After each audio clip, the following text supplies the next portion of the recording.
നമസ്കാരം കൂട്ടുകാരെ, ഞാനിവരെ പറയാൻ പോകുന്ന കഥയുടെ പേരാണ് പന്തിരം പതിച്ച പാദം. മഹാപണ്ഡിതനായിരുന്നു ദേവസ്വാമൻ.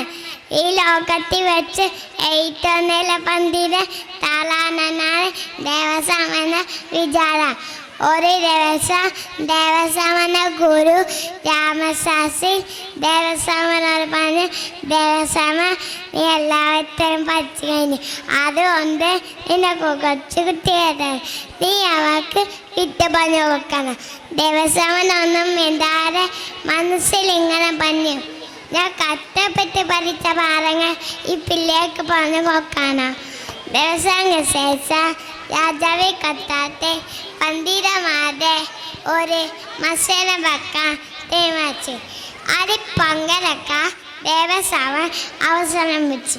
പഠിച്ച പാഠങ്ങൾ ഒരിക്കൽ പോലും വച്ച് നോക്കാതെ വന്നപ്പോൾ ദേവസ്വാമൻ എല്ലാം മറന്നുപോയി. മറ്റുള്ള പണ്ഡിതന്മാർ സമ്മതമായി തിരിച്ചുപോയി. അപ്പോഴാണ് ദേവസ്വാമന് തലക്കൂടി വന്ന വാക്ക് ഓർമ്മ വന്നത്. കുട്ടികളിൽ വിദ്യാഭ്യാസ സവാദന പ്രധാനമാണ്. മാതാവിക ഗുരുദേവ എപ്പോഴും നോക്കണം. നന്ദി, നമസ്കാരം.